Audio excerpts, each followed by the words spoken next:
ক্যান্সারের জন্য খুব মারাত্মক আকারে গলা মাথায়ও চলে গেছি। রেডিওথেরাপি দেওয়ার কথা বললো, তো তখন আমরা রেডিওথেরাপি দিলে ওরা চোখ নষ্ট হয়ে যাবে সেই কথা বলি, চোখে দেখতে পারবো এটা শুধু আমরা ফিরে আসনি না, চোখ নষ্ট করে জীবন তো আসলে অনলাইনে দেখে আমাদের এক আত্মীয় বললো যে আপনাদের এখান থেকে সুস্থ হয়েছে, পরে আমরা এখানে আসছি। আসার পরে এই 4 মাসের কোর্সের কথা বলছিল, আমরা 4 মাসের ওষুধ খাইছি, তারপরে এখন মাঝে বড় বড় ওষুধ, এখন আর কিছু নেই, শুধু চিকিৎসা করছেন 4 মাস, এখন ভিতরের সবকিছু আল্লাহর রহমতে ভালো হয়েছে, রিপোর্ট সম্পূর্ণ ভালো আসছে। আমরা রিপোর্টটা আপনাদের সামনে তুলব।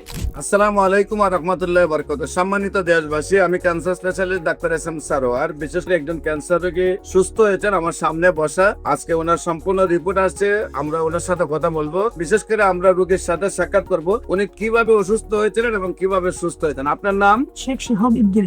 শেখ শাহাবুদ্দিন। আপনার পিতার নাম? আব্দুল হামিদ শেখ। আব্দুল হামিদ শেখ। মাতার নাম? নূরজাহান বেগম। নূরজাহান বেগম। আপনি কিভাবে অসুস্থ হয়েছিলেন এবং কোথায় কোথায় চিকিৎসা করছেন? অসুস্থ মুখে ছিল, ক্যান্সারের জন্য খুব মারাত্মক আকারে গলা মাথায়ও চলে গেছি।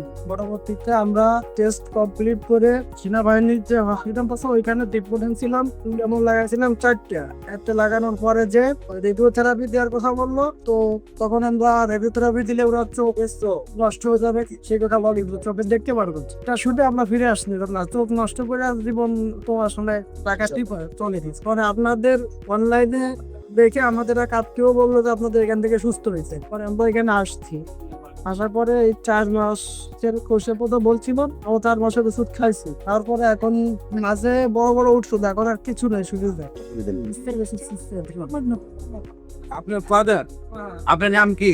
আমার নাম মোহাম্মদ রফিকুল ইসলাম। মোহাম্মদ রফিকুল ইসলাম। বিশেষ করে আপনার ফাদার অসুস্থ হওয়ার পরে আপনার চিকিৎসা করেছেন সেনাবাহিনীর সেনাবাহিনীতে। এরপরে সেখানে চিকিৎসা করার পরে ডাক্তাররা বলছেন যে